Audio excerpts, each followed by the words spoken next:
Welcome to Jen Steno classes.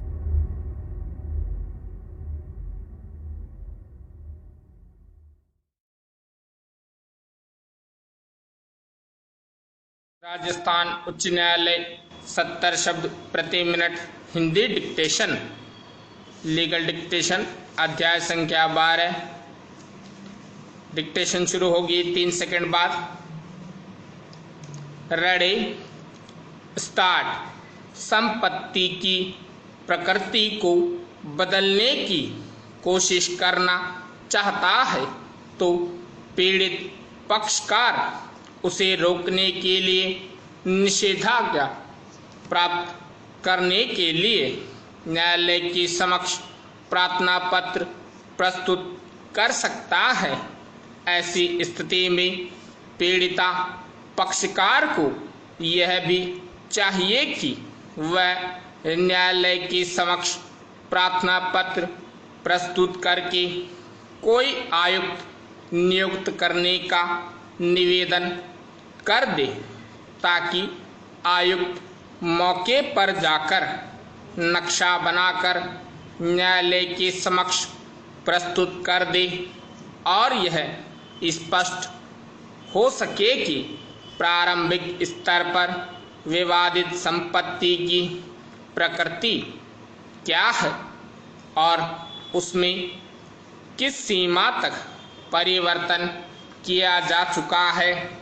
निर्णय से पूर्व प्रतिवादी विपक्षी की संपत्ति की कुर्की का आदेश न्यायालय में चल रहे वाद के दौरान अगर विपक्षी द्वारा अपनी चल या अचल संपत्ति को इस दुर्भावना से बचा जा रहा है कि न्यायालय में चल रहे वाद में उसकी संतुष्टि न हो सके अथवा अदालत द्वारा दिया गया निर्णय निष्प्रभावी हो जाए अथवा विपक्षी अपनी चल संपत्ति को न्यायालय के क्षेत्राधिकार से हटा देना चाहता है ताकि न्यायालय का भावी आदेश निष्प्रभावी हो जाए, तो ऐसी स्थिति में वादी शपथ पूर्व न्यायालय के समक्ष इस आशय का प्रार्थना पत्र दे सकता है कि प्रतिवादी को निषेधाज्ञा के माध्यम से ऐसा करने से रोक दिया जाए।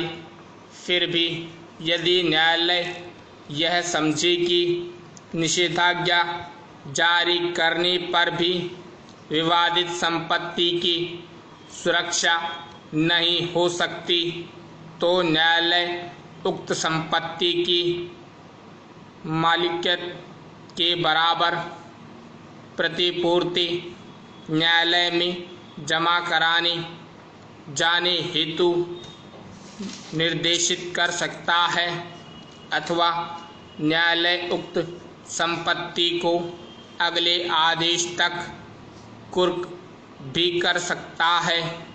कुछ भी संतुष्ट करने के लिए पर्याप्त हो, अतः वादी के लिए यह आवश्यक है कि वह प्रतिवादी की संपत्ति का पूर्ण विवरण तथा मालियत अदालत के समक्ष पेश करके जिसे वह कुर्क कराने हेतु आवेदन कर रहा है। यदि कोई व्यक्ति अति निर्धन है तथा वह न्यायालय में दावा करने के लिए आर्थिक रूप से सक्षम नहीं है, अर्थात वह कोर्ट फीस नहीं दे सकता, तो ऐसे व्यक्ति को भी न्यायालय में वाद दायर करने का अधिकार प्राप्त है। लेकिन वाद चलने के बाद तथा निर्णय होने से पहले यदि ऐसा व्यक्ति कोई हित प्राप्त करता है तो उसका हिसाब भी अदालत में विचारणीय होगा।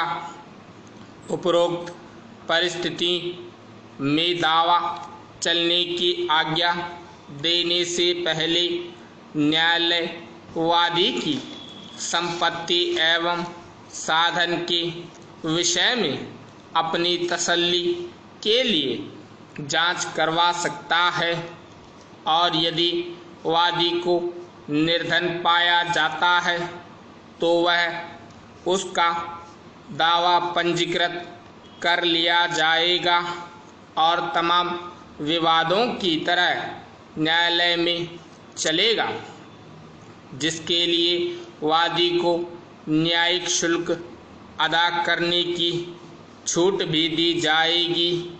यदि वादी अपने वाद में सफल हो जाता है तो न्यायालय द्वारा सरकार को देय होगी, परंतु यदि वादी का दावा असफल हो जाता है तो उसके न्याय शुल्क की प्रतिपूर्ति सरकार को ही करनी होगी। यह भारत का सर्वोच्च न्यायालय है जो कि देश की राजधानी में स्थापित है। स्टॉप।